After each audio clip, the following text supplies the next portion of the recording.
queriendo sacar raja de las declaraciones del presidente Andrés Manuel López Obrador a su regreso a Palacio Nacional después de estar en el hospital militar para el cateterismo. Estas son las declaraciones que pusieron de cabeza a más de uno en la oposición mediática, en la oposición política, cuando el presidente Andrés Manuel López Obrador, yo lo dije, a mí me había conmovido hablar tan claramente de la posibilidad de morir. El presidente Andrés Manuel López Obrador habla de un testamento político. Le digo, los puso de cabeza a todos. Antes de comentarle lo que ha señalado Raimundo Rivapalacio, así lo dijo el presidente a su regreso a Palacio Nacional. Quiero también decirles que yo tengo un testamento político. No puedo gobernar un país en un proceso de transformación, no puedo actuar con responsabilidad, además con estos antecedentes del infarto, la hipertensión, mi trabajo que es intenso, sin tener en cuenta la posibilidad de una pérdida de mi vida. ¿Cómo queda el país? Tiene que garantizarse la gobernabilidad. Entonces tengo un testamento para eso. Afortunadamente no va, creo yo, a necesitarse y vamos a seguir juntos. Testamento político, como los de los dictadores, porque en el fin de semana, durante el fin de semana, muchos empezaron a sacar testamentos políticos de personajes nefastos de la historia.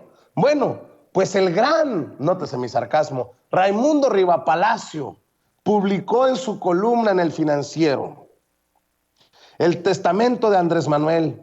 López Obrador necesita, por gobernabilidad y estabilidad, despejar las dudas que despertó cuando dejó entrever que su estado de salud no se encuentra tan robusto como parecería.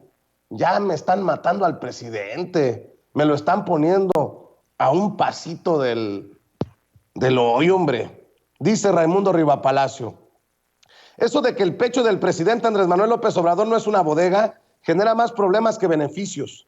No es un acto de honestidad, sino a veces de irresponsabilidad, como cuando revela documentos confidenciales de otros gobiernos o en ocasiones transmite el mensaje contrario al que uno piensa que pretende. Tal fue el caso el sábado, cuando después de regresar a Palacio Nacional tras un cateterismo, sugirió que su salud no había estado bien en los últimos momentos, que no había estado gobernando plenamente y que aunque ahora se había recuperado por completo, había escrito un testamento político para que si muriera en el cargo, se mantuviera la estabilidad en el país y continuara el proyecto que llama Cuarta Transformación. Su candor generó muchas preguntas sobre su salud y sobre lo que tiene en la cabeza para mantener el poder, si no de manera directa a través de instrucciones post-mortem, o sea, después de muerto, que denominó como su testamento político. ¿Qué lo impulsó a hablar improvisadamente sobre un tema tan delicado? Sigue sin entender que como presidente su palabra tiene un gravitas diferente al del resto de los mexicanos y dejar sobre la mesa la posibilidad de su muerte en el cargo no genera certidumbre, sino lo contrario. Hay dos ejes preocupantes, escribe Raimundo Rivapalacio: el que tiene que ver con su salud en específico y el del proceso de transición constitucional en caso de muerte. Ambos tienen que ver con la seguridad nacional. Para el presidente, como dejó claro en un mensaje videograbado el sábado, su vida y la transición van encadenadas, pero no por la vía institucional, sino de la imposición política. Sus palabras textuales fueron claras: yo tengo un testamento político, no puedo dejar un país en un proceso de transformación, no puedo actuar por responsabilidad con estos antecedentes del infarto, la hipertensión, mi trabajo que es intenso, sin tener en cuenta la posibilidad de una pérdida de mi vida. ¿Cómo queda el país? Tiene que garantizarse la gobernabilidad, entonces tengo un testamento para eso. ¿Qué significa su testamento político?, pregunta Rivapalacio.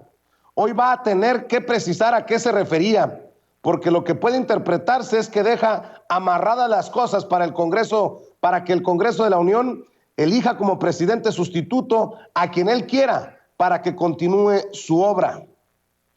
El testamento político no significa necesariamente una ruptura constitucional, como algunos lo vieron, ni haber hecho a un lado el artículo 84, que establece que en caso de falta absoluta del presidente, el Congreso de la Unión nombra a un interino si se da en los primeros 2 años de gobierno, o a un sustituto si sucede en los últimos 4, en un plazo no mayor de 60 días, durante los cuales el cargo lo asumiría provisionalmente quien encabece la Secretaría de Gobernación.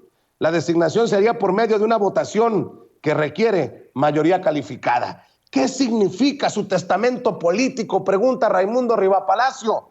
Bueno, pues el presidente Andrés Manuel López Obrador hoy habló precisamente de esto. Estas son las declaraciones del presidente en la mañanera sobre el testamento político. El domingo vamos a estar en Tabasco, en Chiapas, Campeche, Yucatán y Quintana Roo.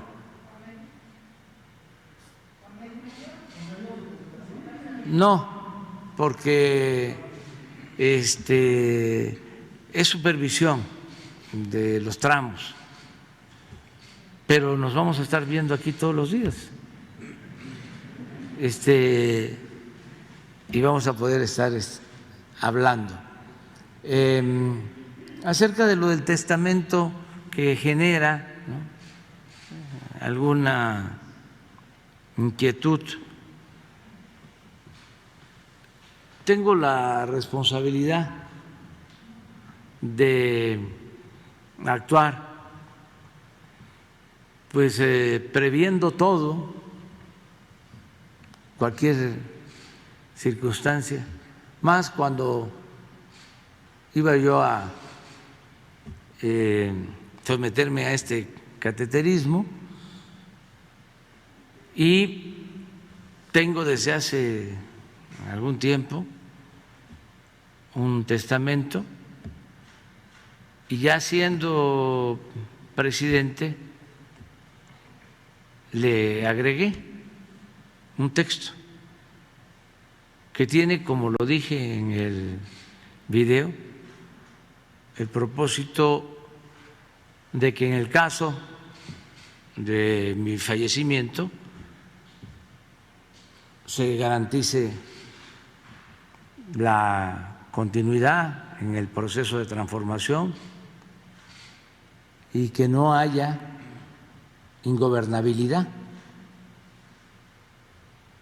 que las cosas se den sin sobresaltos, sin afectar el desarrollo del país, garantizando siempre la estabilidad.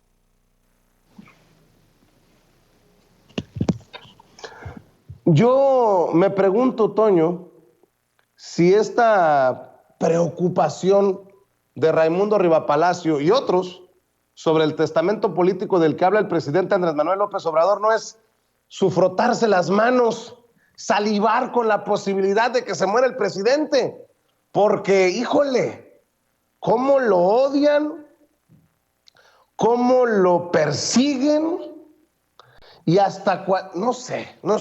Yo sí veo a muchos que históricamente nos han dejado sus opiniones, sus comentarios sobre el presidente, frotándose las manitas, mi querido Toño.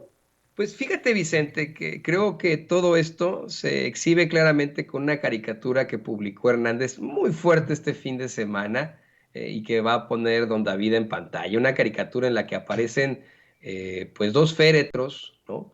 Un féretro del PRI, un féretro del PAN, ¿no? Y en la que del lado izquierdo dice el PRI, ¿no?, que se puso muy grave y lo hospitalizaron. El derecho, el féretro del PAN dice que ya hasta hizo su testamento.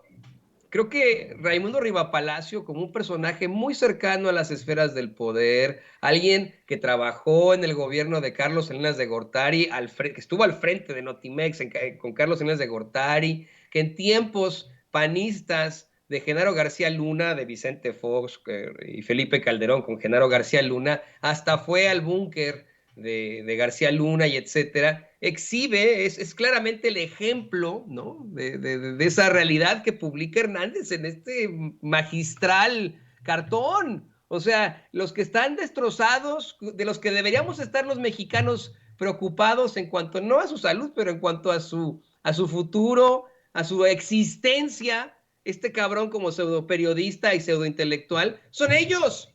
Nadie más, o sea, no López Obrador, aunque le hagan miles de cateterismos, no Morena, aunque sea cuestionado, la izquierda, no. Son ellos, así quedaron exhibidos una y otra vez. Los que están en ese féretro son ellos. A los que se han puesto muy graves y que deberían estar hospitalizados en cuanto a sus partidos e ideologías son ellos. Los que le recomendaría yo, hicieran un testamento, tendrían que ser ellos. Yo honestamente, ante la muerte de la carrera periodística de Raimundo Rivapalacio, ya debimos haber tenido su testamento hace mucho tiempo. El tipo sí es periodista, estudió en mi escuela, estudió en la Septien, pero su carrera periodística murió hace mucho tiempo. Nos habla un zombie, un fantasma del periodismo, un tipo que siempre se mantuvo cercano a las esferas, que se mantiene cercano a las esferas del poder. Yo no lo puedo entender, Vicente,